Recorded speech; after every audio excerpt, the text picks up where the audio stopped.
Hello, everybody. I'm Cher Martinetti, the managing editor of SYFY WIRE Fangrrls, and I'm coming to you live from the SYFY WIRE live stage here at Emerald City Comicon. And for everybody watching at home, on the live stream, you can keep up with everything that we're covering here at the con with the hashtags It's a Fan Thing or hashtag ECCC.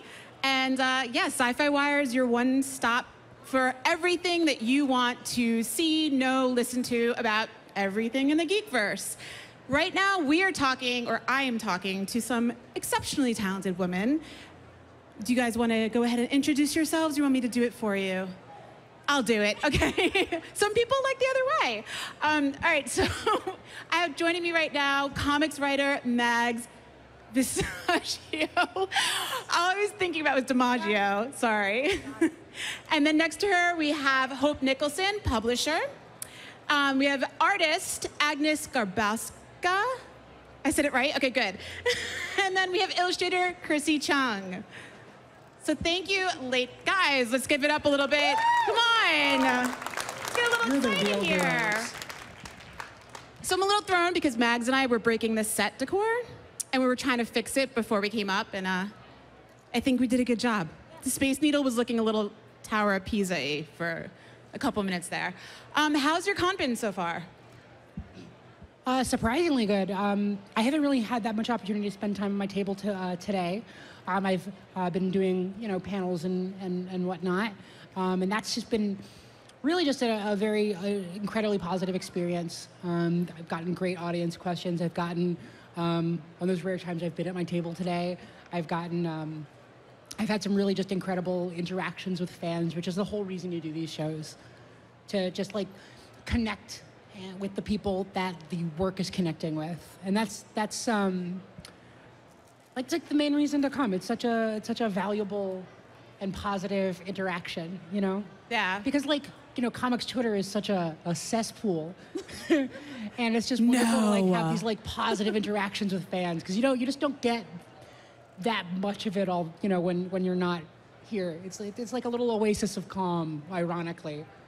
Yeah, I feel like, for as busy and as hectic a Comic-Con can get, and I think you really hit on it, that this is really the place where ultimately you're coming here to celebrate something that everyone loves. There's so many different things happening, but it's like everyone's here sharing that commonality of like, oh my God, I love this thing as much as you love this thing, and you find your people, and then you get an opportunity to really interact with creators that you normally wouldn't get. I mean, social media gives us a chance to kind of interact with people, but sometimes I like to equate it to standing on a subway platform and just screaming out into the abyss, and like someone screaming back at you, Yeah, and Twitter just has this whole element of performativity to it, because you have no matter who you are, there's an audience watching.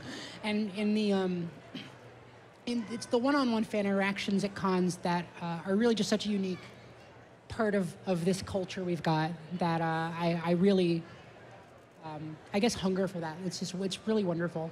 Yeah, of course. What would you say, and this is for each of you, is like a notable interaction that you had, maybe even the first time you were at a con, where you had an interaction with a fan that kind of confirmed that you're doing the right thing, and it's like landing with the people the way you would always hoped it would be landing with them? Anybody who wants to? I was just talking, so I figured I'd wait. Okay, I think one of the ones that I always remember is in my second year of publishing, when I was only doing Canadian 1940s World War II comic book reprints, which was like a very specific thing. It's a niche, yeah. It was, yeah. And I was at Edmonton Expo in Alberta, because I'm Canadian, obviously, because I've mentioned Canada like 5 times already. And this kid comes up, this boy, and he's like, oh, I love this. And I'm like, it's an old superhero. He's like, yeah, I love Nelvana Northern Lights. I love Brock Windsor. I love reading about them. I have all the books. I have the great Canadian comic books. I'm like, oh my God, you're like 8 years old. And he just sat there. And then later he came back the next day, and he just stood at my table reading the whole book, like to himself, until I just like gave him a copy, because I was so charmed by this weird And also because you're kid. Canadian, and that's a very nice thing to do. But it's very strange when you find people equally passionate about the really, really weird, specific niche stuff you're into. It's the best feeling in the world. Yeah. What about you, Actually, Agnes? you have two Canadians here. I'm also a Canuck. Oh yeah, I forgot. Yeah, I'm sorry. 'cause I live in the States now, Yeah. so thank you, States, for letting me live here. I do appreciate it. But yeah, I'm Are you Polish sure? Canadian. Because I kind of feel like we would rather go to Canada right But now. you know what? You guys have a lot of amazing people here, and it's just I've just been surrounded by really, really good people that have made my stay in the States great. Well, where in the States are you? I'm actually in LA. I like LA a lot. The weather, guys, is awesome. No, I it's- ran away from winter. It's And not I- fair. I that you don't adore have Los that. Angeles. Oh, but There I is no love weather it. in LA. It's just like That's the spring. point. We are having a little bit of a cold front, which still doesn't involve snow, so I'm more than happy. But more on the topic, my favorite thing, which it's a reoccurring thing, and each time it happens, I won't lie, I do get teary-eyed, because I work on all-age and kids properties, and sometimes they do get a little undervalued, and sometimes parents rather have their kids reading novels because they frown on comics. But if a book causes a child to want to read, encourage it. And every time I hear parents say they've picked up like DC Superhero Girls and My Little Pony and it got them reading and wanting to read, it makes me really happy. And the next step up is when a father comes with his son. And I work on a lot of properties that have very strong female leads. DC Superhero Girls, My Little Ponies, all the main characters are females. And dads sometimes frown upon that because they're like, why? I don't want my son reading about these girl books. But when they pick up the book and the dad actually reads it with the son and finds out just how much the son loves it, and he goes, oh wow, this is actually a really good story. And he encourages son to buy those books with the strong female leads. It just makes me so happy. And one child who I met at a show, he came with his dad, and he was bullied in school for liking My Little Pony.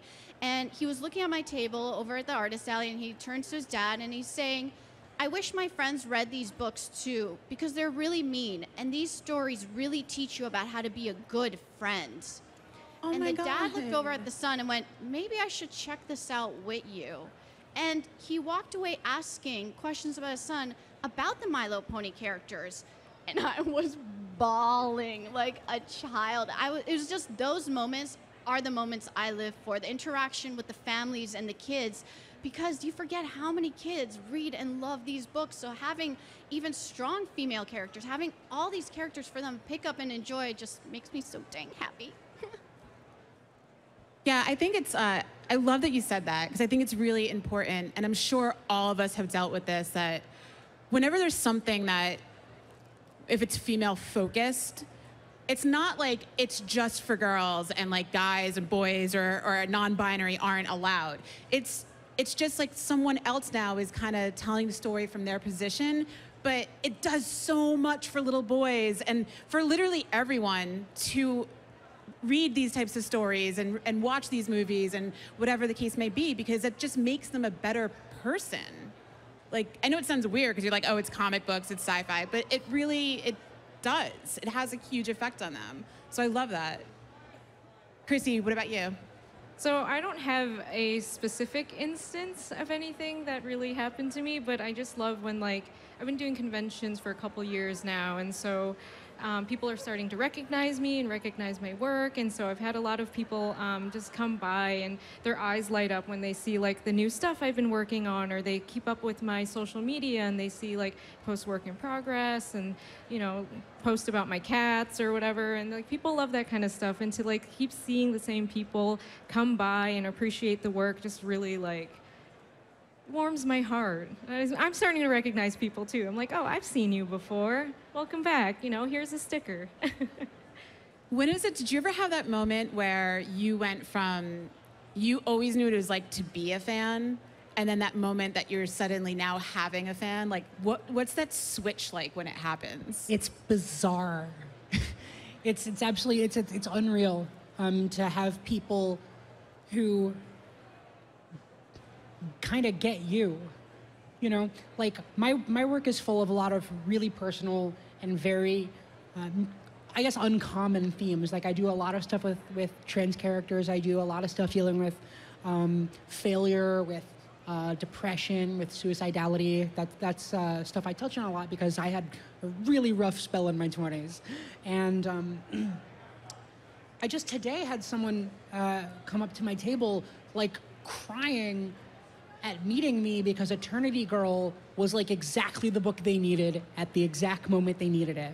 You know, I've had, people come up to me, to talk about how, like something like Kim and Kim or Quantum Teens was the first time they ever read something with a trans character where the story wasn't about them being trans, and how huge that was for them. My mission is always I want to do the books that I needed but didn't have. And so now those books are out there and people have them. And it's really a unique experience, like just getting people who are connecting with such a deep part of me. Like they're relating to something that I'm putting out into the world that's like really at the core of who and what I am. And they're sharing that experience with me. And so it's weird because you start to, it seems obvious, but there's like a big realization when you realize you're successfully communicating to a large number of people, and that they have this relationship with your work, and through that they have this relationship with you. And it's weird and it's one-sided, and it can be a little difficult and awkward because fans kind of like have expectations of the people they're fans of, and I try to do my best to meet those, to be this like positive force in their life. And it's a shame that Twitter is such a negative place, because that's where most of those interactions take place. And so it's hard to keep that up. But it's a really powerful experience, and something that I'm not sure I would trade for anything. Yeah. What about you guys? Do you remember like that first moment that you went from being a fan to having fans, and like what that was like? It's funny, I just remembered right now that I actually met Agnes before I was a publisher or in comics at all. Yeah, we knew each other a long time. It's a long time. I think you were even still Canadian at the time. I'm still Canadian. Well, yeah. That I'm always good. But yeah, I was at a Toronto show. Yeah, I was doing a film on Canadian comic creators, and I'm like, yelled at the director, I'm like, you have to film Agnes, she's so cool. And then they did, you're in the film, kind of, briefly. Not as much as I would have wanted. What can you do? So that was kind of my entry, is like from a different profession. So I didn't really have the fan, then the creator thing. I moved laterally, I guess. Like I was always a huge comics fan, obviously. But instead of being like, all right, I'm going to do some comic stories and work my way up, I was like, all right, I made a film. Let's see how hard it is to make a book. And then I'm like, oh man, it's so much easier. It's so much easier to make a book than make a film. I'm just doing this from now on. And so because of that, I didn't really have a lot of the experiences a lot of fans have going to comic conventions or anything like that. And I kind of regret it because, I missed out on going to panels and, lining up to see celebrities and things like that. And I really wish I had that traditional fan experience.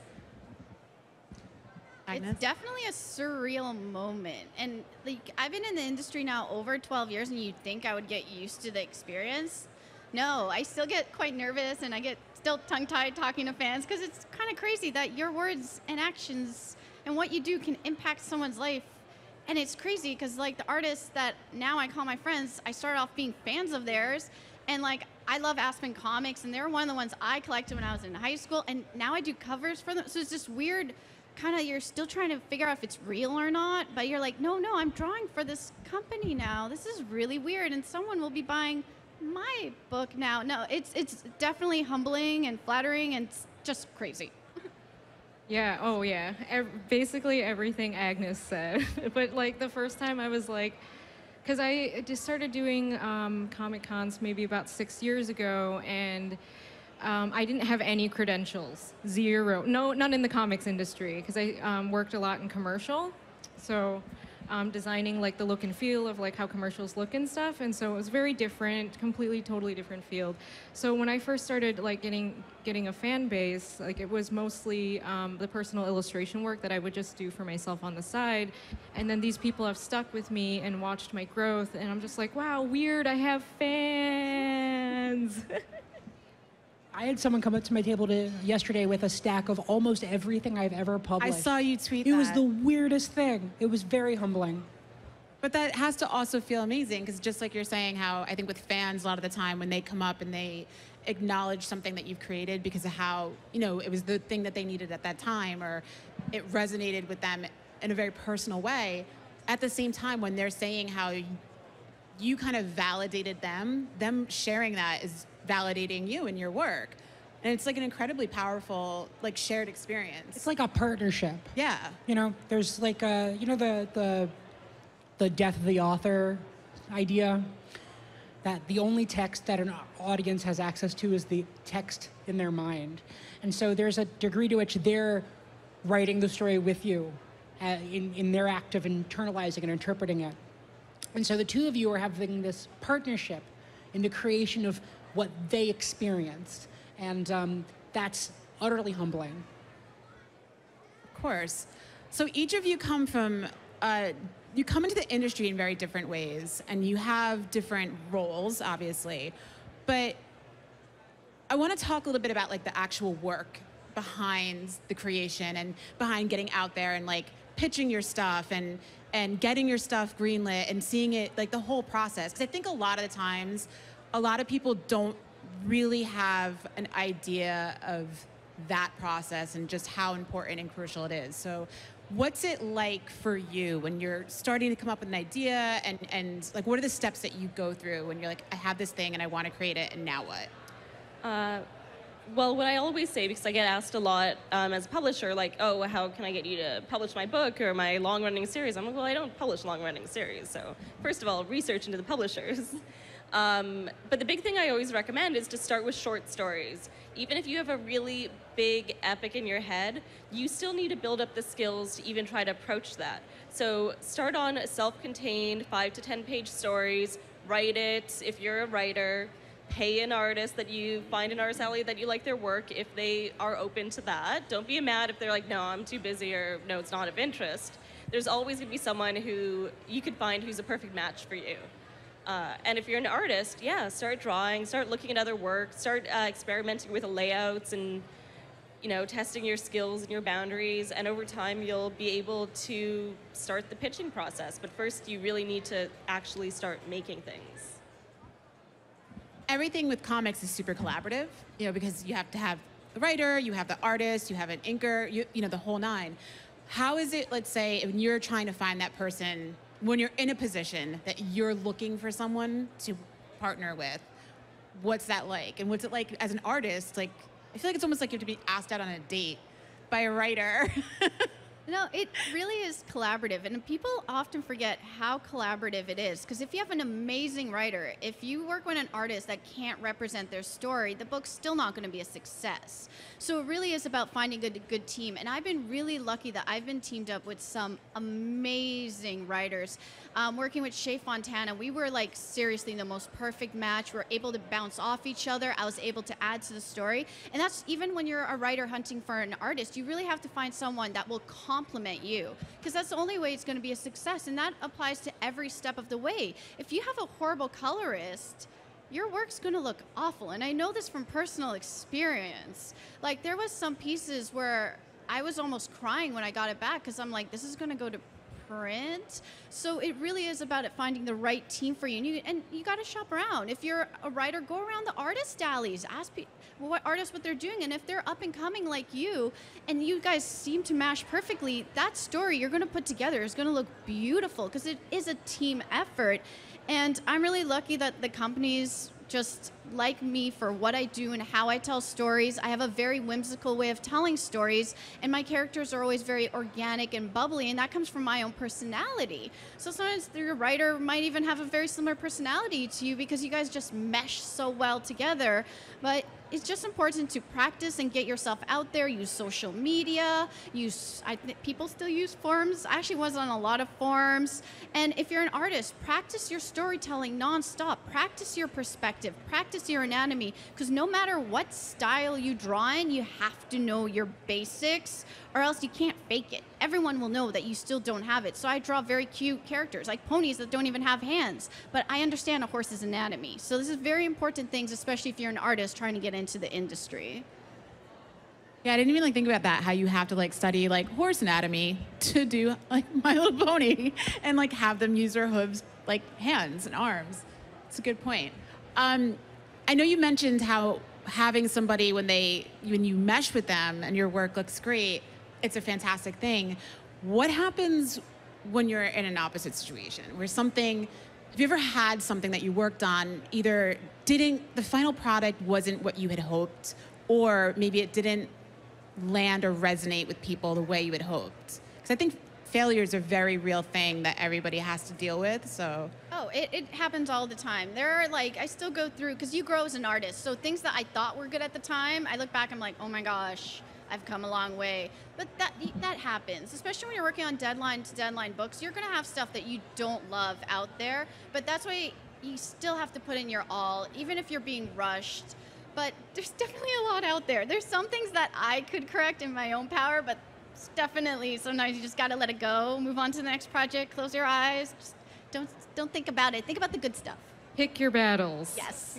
I've been lucky enough that I haven't had a lot of bad experiences with collaborators, but I think a lot of that is that I try to take an approach of treating my artists as co-storytellers, and so I try to step back as a writer and let them. Like I write what's called full script, where I'm like, I'd say, page 1, panel 1, blah blah blah happens, but I'm always really sure that I inform the artist that as long as you're accomplishing the goal of the page, I don't really care how you get there. And so what I think that has fostered is that I like to think that at least I try to give artists room to play to their own strengths within the story that I'm telling. And I think that's been a successful strategy. We appreciate that. When we have freedom to incorporate some of our own ideas, I think we love you, writers. Yeah, when I was working with Eric Donovan on Quantum Teens, he had this idea of what I wanted to do is just a big pen on one page. He wanted to turn it into this half spread over 2 pages. And to accommodate that, I had to cut an entire scene. But it was so worth it because the payoff was fantastic. And I just try to trust that the artist knows how to tell a story visually probably a little better than me. So I want to talk to you a little bit about some of the people that have inspired you in the industry and what, especially mentors, because I feel like especially when you are coming from, if you're a woman, if you're coming from the LGBTQ community, if you're a person of color, sometimes, and I can only speak for myself when I say this, I know that I often look for other women to kind of guide where I'm going or what I'm trying to do, like women that have like a similar experience, just because I feel like they understand a little bit more of like your day-to-day dealing with everything that you're dealing with. So who are some people, even if they're in an industry not or still, that have helped kind of form your mindset or helped you with your career? Kelly Sue DeConnick, I call her my comics mom.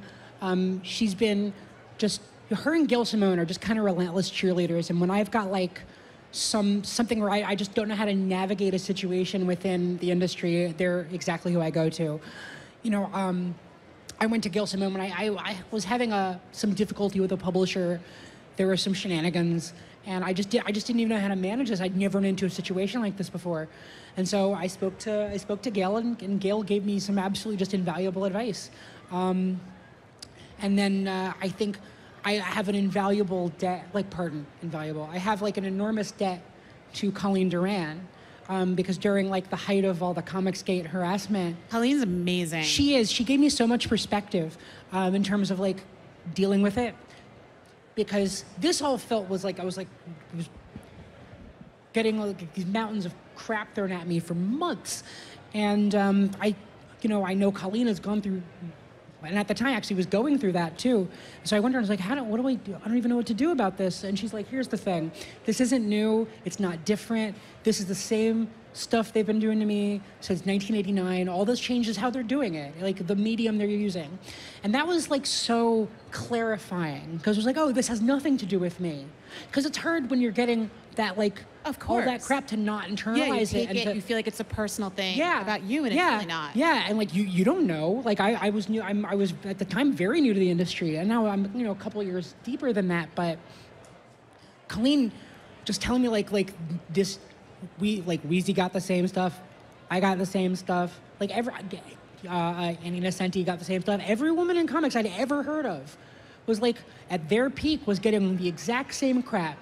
Yeah. And that was actually just like really really helpful to relativizing everything and being able to like distance myself from it was recognizing that it really didn't have anything to do with me. You know, that it was just kind of this was just normal, this was just the price. Hope, who's somebody that you look to as a mentor, or even just inspired you?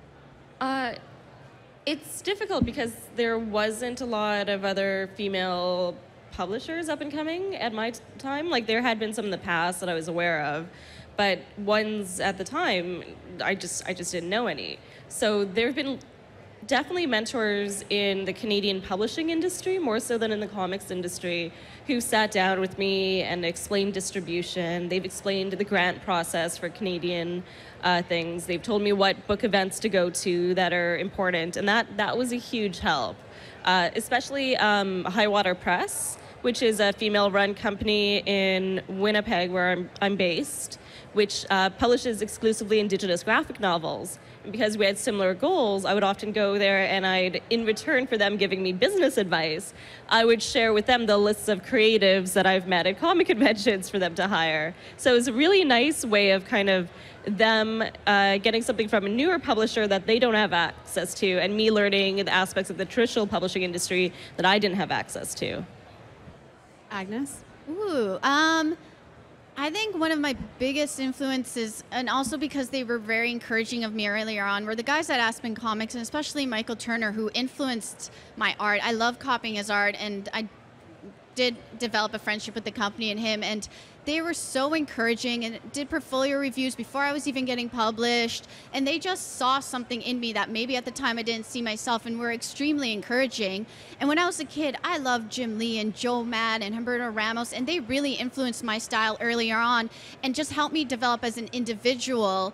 And now it really is some of the editors and just some people that hire me for the companies I work with, like C.B. Cebulski saw talent in me years before I even worked in Marvel, and he pushed me to get better, because he's like, if you get better, maybe you'll have a chance. And I just kept resending and reshowing my portfolio constantly, and Dan Didio at DC Comics was trying to get me in there for so long and looking for that right fit for me, because he also, and these are people that are so supportive, and Denton at IDW and my editor Bobby, like Denton loved my stickers so much, he encouraged me to do a portfolio review every single year, till finally one of my web comics, which I put together in a book, because your web comics are your greatest portfolio guys, and I self-published them. I had one hell of a visa bill, but I took that self-published comic and I showed it around, and Denton was one of the people who was like, yeah, I would gladly show this around. I think this is really good. And he is the reason I've been at IDW for 6 years. So your biggest encouragers are the people that work for the companies themselves, because if they see potential in you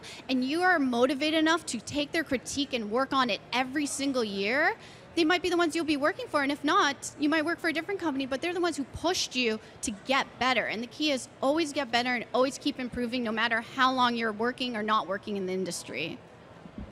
Chryssy, what about you?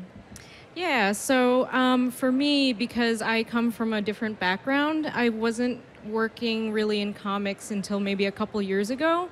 And I knew that I always wanted to be an illustrator, but I didn't really have anyone to mentor me. And that was something that I was always seeking out, but it's not something that you can force, you know?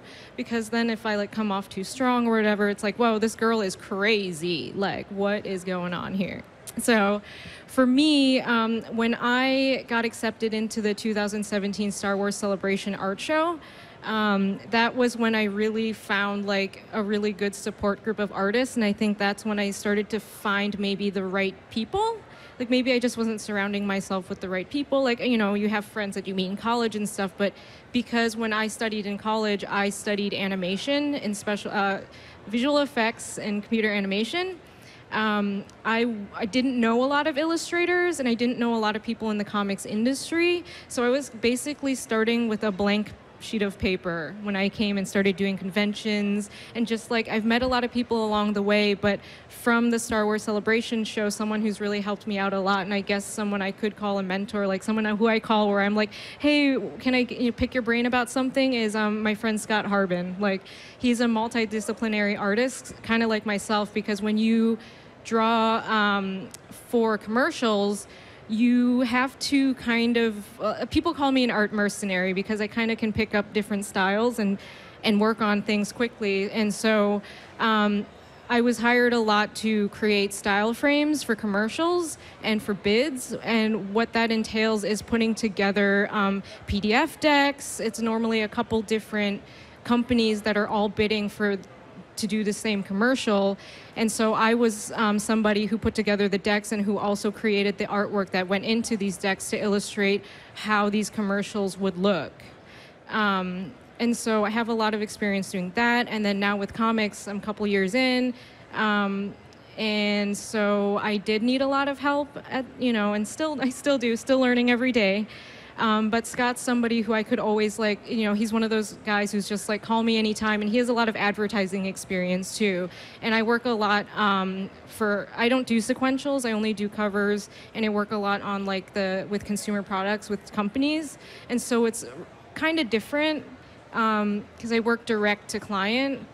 I have worked with IDW in the past, and I have an editor that I'm working with, and I think I'm going to be doing my very first sequential comic book, but it's in a style that's very different, and it's something that we worked on together, and it was very collaborative, and so my editor there at IDW, Justin, he's amazing. It's just little people, little people you pick up along the way to help you on your journey. And thank you, everybody. I always like the IDW people. They're really supportive, and they're always so friendly at conventions. They are. They really are. Yeah. Hope, I know you've done a lot of. You're a historian when it comes to comics, and what is the most interesting thing that you've learned in all the stuff that you look back on? Yeah, I've learned a lot. My big thing in terms of history is try to dig up information that other historians have missed, which is difficult when it comes to gender in comics because Trina Robbins, who's been in underground comics since the 1970s, has covered most of the bases. But every so often I do find, out something interesting. So I think for me, what I found out was interesting was things there was openly lesbian comic book creators in the 1940s. That to me blew my mind.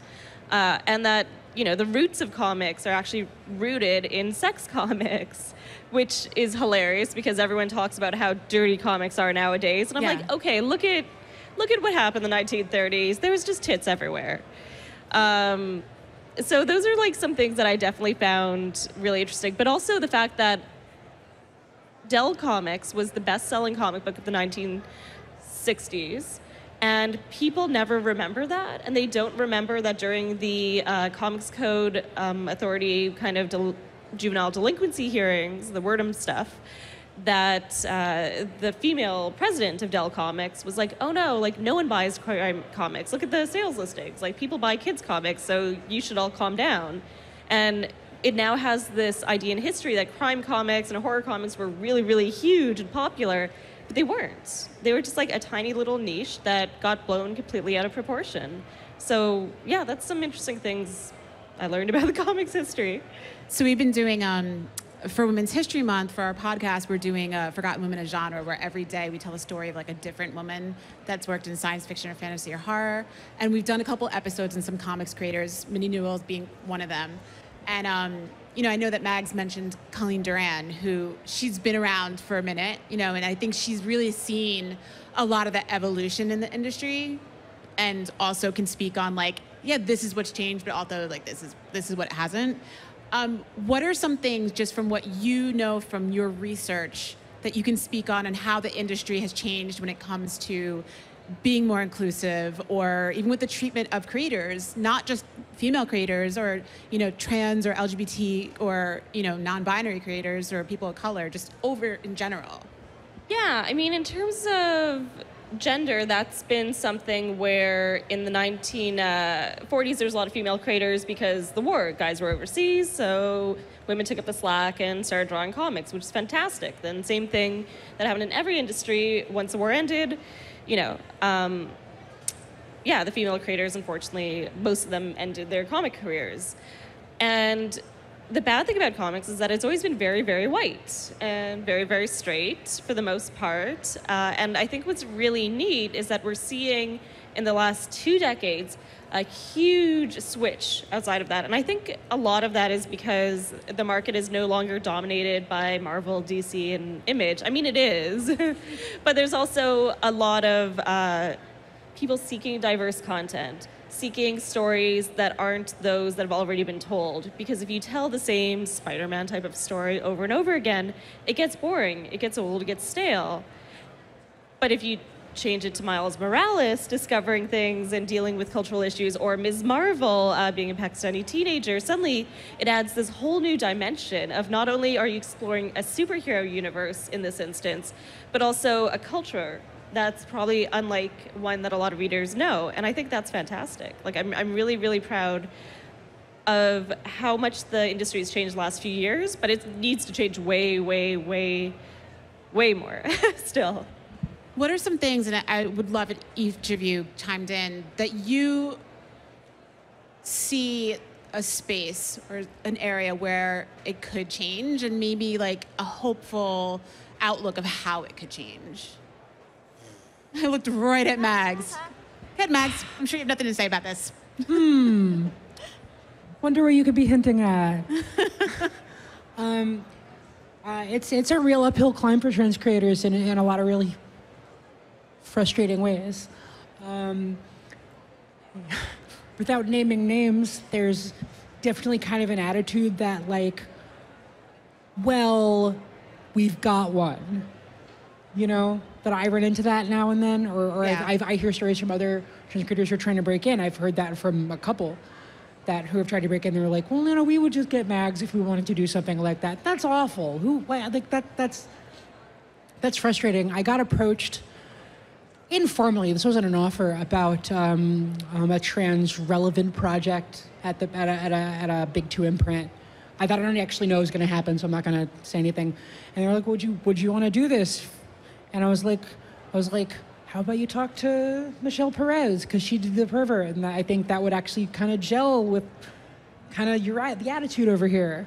And so I try to direct that work around so it's not all just kind of like falling on me, which is weird because I want work. Right, but you also, you don't want to be like, you don't have unicorn syndrome, you know? Yeah, there's this whole, there's a whole a truism that however you break into comics, no one can ever do that again. Like that exact strategy. And it was frustrating and almost and kind of surprising watching the ladder get pulled up behind me when I didn't pull it up, you know? And so I just do my best to try to make sure that there's spaces are being available, that I'm promoting other trans creators. Because if I'm not doing it, I honestly don't know who's gonna. Yeah. What about you, Hope? I try to balance a lot of my publishing where I do specific projects focused on communities. But if I just did that, then it definitely would lead to tokenization of being like, okay, you're a trans writer, you can only appear in my trans anthology, which would... there we go. I gotta change the name of my next book then. And so I try to do projects that incorporate people that aren't just focused on what identity they belong to.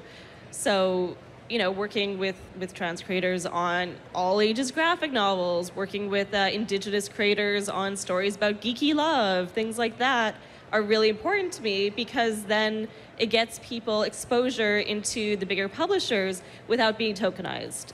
So that's kind of what I'm trying to do, and I wish more people would do it in the industry for sure. And that way people aren't going to be like, oh, you're a girl, you could just write romance. Like, more things like Becky Cloonan doing Punisher would be great to see. For me, the biggest thing right now is I'm so proud of, especially the bigger publishers right now, realizing that kids and females are a huge audience base and starting to cater towards that. DC Comics is now going to have the Zoom and the Ink line, which are geared towards kids and preteens. And they're books that they're taking risks on. They're out-of-the-bottle ideas, and they're really pushing it. DC Superhero Girl Spaced Out comes out in May, and it features Jessica Cruz. she's a diverse character, and she isn't your typical superhero. She's awkward, coming into her power. She doesn't have the confidence, and she's super relatable and different. And I love that more and more of these characters are coming out that isn't just, I have the power, I could save the day, but it's dealing with their own issues and their own self-esteem. So I'm really, really proud to be a part of that right now, and I'm really excited for people to read that book and the books that are coming out in the Zoom and ink lines, because they're awesome and they're different, and we need different right now. Chryssy? Yes. All right. Well, thanks for that. Try not to say so much next time. You're a little wordy over there. What are some titles or some creators right now that, you know, speaking of like setting the elevator back down, so to speak, that you want to highlight or shout out, that you feel like people either more people should know about them, or they're up and coming, or you're just really inspired by their work and their work drives you to be more creative? I really want to shout out to Lila Sturgis and Michelle Perez, who are both doing extraordinary work that isn't getting anywhere near the attention it deserves. They're magnificent writers. Remy Boydell, who works a lot with Michelle, is a really unique artist who is doing really non-mainstream stuff that's so innovative. And I wish both of them would, all three of them, I should say, were getting the spotlight more. Oh. Yeah, I think someone I really want to promote and who I think is going to be a big deal in comics the next few years is actually a collaborator of yours, Darcy Littlebadger. I love Darcy so much. Darcy's fantastic. I first hired her for some prose work in some projects, and the stories she did were hilarious, funny, didn't need much edits, but as soon as I gave her edits, the next day she turned around and she had like completely taken them all and taken it in a different direction. And we've just gotten started right now into doing some comic work. So I published her first comic story in Moonshot Volume 2, which was a collection of Indigenous graphic novels. And since then, she's been getting book deals all over the place, both graphic novels and prose, and she's gonna be great. It's awesome. All right, we are out of time. But thank you so much, ladies, for this amazing conversation. Thank you, everybody that stayed here, everyone watching at home. So much. You can keep up with all of our amazing live stage coverage here from Emerald City Comicon. Follow the hashtag It's a Fan Thing or hashtag ECCC. Next up, we have self-made co-creator Matt Groom.